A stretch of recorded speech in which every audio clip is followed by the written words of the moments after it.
5.3 का क्वेश्चन 13 कह रहा है कि 8 के प्रथम 15 गुणजों का योग निकालना है। बहुत आसान सवाल है। देखिए सवाल में क्या कर रहा है, लिखेंगे 8 के कितने के 8 के प्रथम 15 गुणजों का योग, यही सवाल कर रहा है।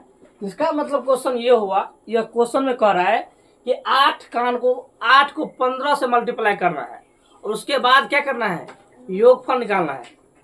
क्वेश्चन देखिए, 8 के प्रथम 8 का 8 और 2 16, मतलब 8 के मल्टीप्लाई में कितनी बार करना है, 15 बार करना है और उसके बाद इसका योग निकालना है। योग बोले तो ऐसा निकालना, ठीक है।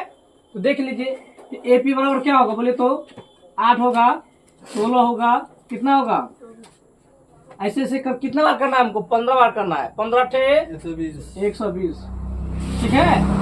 A बराबर कितना होगा जी, 8, D कितना होगा 8 और AN कितना होगा 120। या तो आप AN के जरिए N का मान निकाल लीजिए और नहीं तो यहाँ पे दिया है। तो चलिए सबसे आसान तरीका, आप AN के जरिए निकाल लीजिए, आपका प्रैक्टिस भी हो जाएगा। तो लिखेंगे AN बराबर फॉर्मूला क्या होता है, बोलेंगे कोई A plus N-1 into D। AN का वैल्यू कितना है 120, A का वैल्यू है 8, N नहीं दिया है, N-1 D का वैल्यू कितना है जी 8। 120 बराबर हो गया 8 प्लस 8 है माइनस में 8, ये 8 कट गया, यहाँ बच गया 120 बराबर कितना बच गया जी 8 है, 15 थे 120। N का वैल्यू कितना आ गया 15 आ गया, है ना। अब लिखेंगे प्रश्न से अकॉर्डिंग टू क्वेश्चन।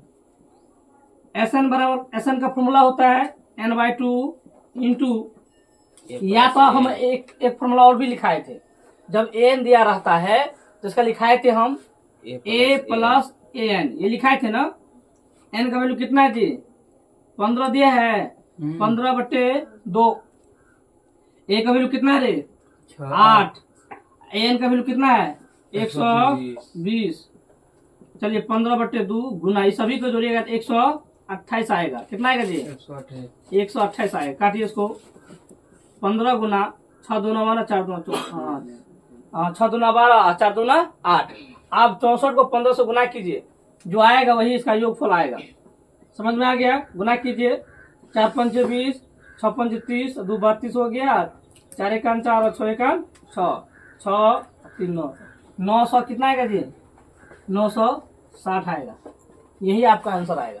समझ में आ गया तो लाइक कीजिए, कमेंट कीजिए और शेयर तो जरूर कीजिए।